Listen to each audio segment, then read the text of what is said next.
We are the morning after you won re-election to your 7th term. Wondering what's on your mind today? What are you thinking about?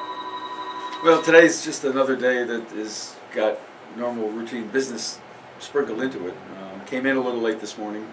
Had a very good time with supporters last night, and got internal meeting this morning, and I've got a meeting with the Mass School Building Authority, a teleconference with the School Building Authority and our staff this afternoon.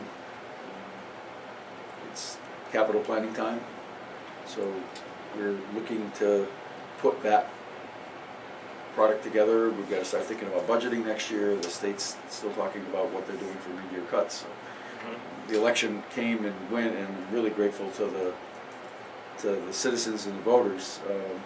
But the work will continue. It has to. Speaking of capital planning, what's that looking like for the coming year? I know it's been a little lean.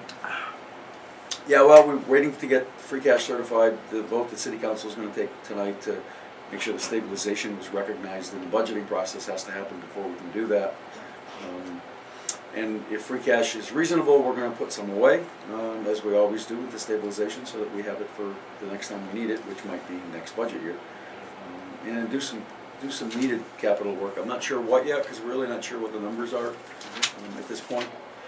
And we have to take a look at what the state's doing, because we still have people that are laid off. And if we're looking at any kind of expansion, then it might make a lot of sense to bring those people back first. Right. It's like there's a discussion tonight whether we're going to do meals tax or not. I mean, if we could include that meals tax in our projections moving forward, we could use it for a certain purpose. The purpose I suggested is if the City Council is interested, we could use it for an economic development slot. If they're not interested now, they still think that the tax could be used for very worthwhile purposes. Right now, I mean, I met with one of the police officers last night, and I shouldn't say I met with him. I mean, he was at our event. One of the police officers that was laid off, and and it's tough for these guys. I mean, they have lives and they're collecting unemployment, and so we need to try to bring them back if we can. So I'm hopeful that we'll be able to estimate the income and use it for some worthwhile purpose, and there's lots of worthwhile purposes. What kind of projects are on your mind? Are you currently involved with over the last 2 months of your 6th term here? Well, we have the ongoing dredging project that has met some challenges with rain and some equipment problems, but that's going to get underway fairly soon as far as hauling goes. They've been doing all of the prep work. We're looking at the Manhan Dam Fish Ladder project that is being funded with stimulus funds. We've got 2 separate bike path projects going. We've got the project with Northampton to connect to downtown, and we've got a secondary project on South Main Street to connect to Southampton. And that project's got federal money through the EPA for asbestos cleanup, and so that project has to get moving as well. Now, neither of those projects will commence between now and the end of the year, but the process will move them forward.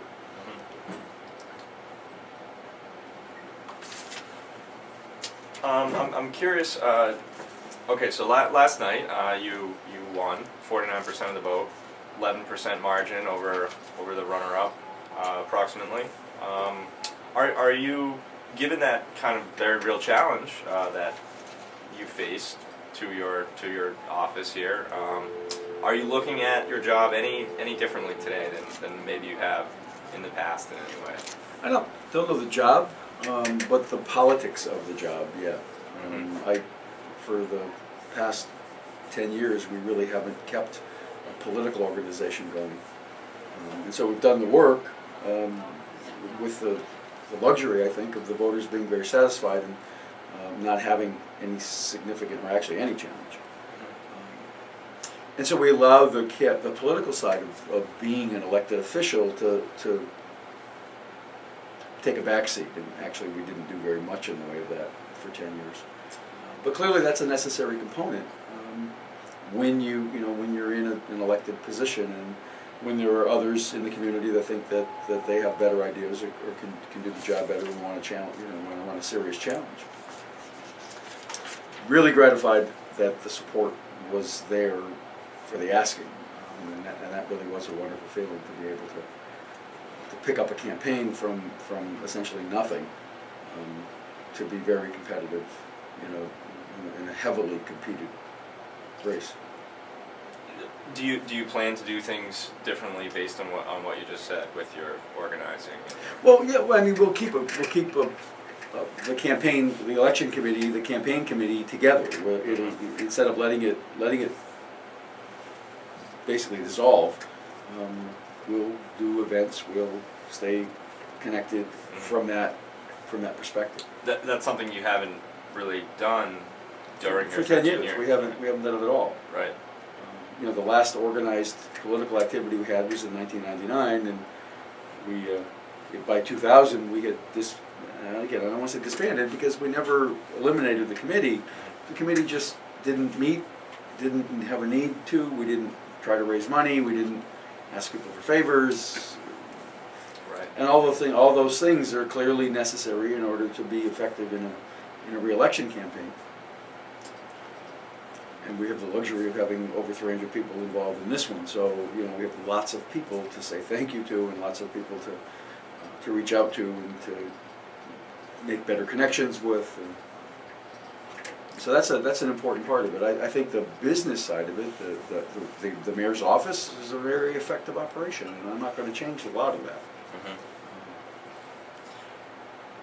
So the organizing, the keeping your community together is one thing you had said you learned, and I asked you that last night. That's what you said. How about something else that you maybe learned over these past however many months? Yeah, it's you can never reach out enough. Learned a lot about people's perspectives, and had a great opportunity to talk to a lot of folks. Anything you find anything surprising in people's perspectives at all, or anything that stuck out to you? No. No? You expected all of it? Well, not yeah. Expected people to polarize over issues. Expected folks to remember accomplishments. You know, all of those things happened. It was interesting. I mean, there were some differences of opinion on some pretty substantial issues. I think those differences are going to continue. But I always look for what I believe is in the best overall interest, and I think that there's an understanding of that. I mean, I think there's a pretty clear understanding of that. But it doesn't mean that you know one's going to always want the same elected official. I mean, I know some people have suggested that it didn't really matter how well we were doing it. It was like, okay, well, 10 years, 12 years, that's enough time. We'll give somebody else a shot. Mm-hmm. But that wasn't surprising. I mean, that's human nature. I've lived here all my life. I know the community pretty well. I eat in its restaurants. I entertain in its theater, and I go to Brass Cat. We had our party there last night. I'm out with the public all the time. I shop here, and I'm always listening to them. So there's not a lot of things that came out that were surprising.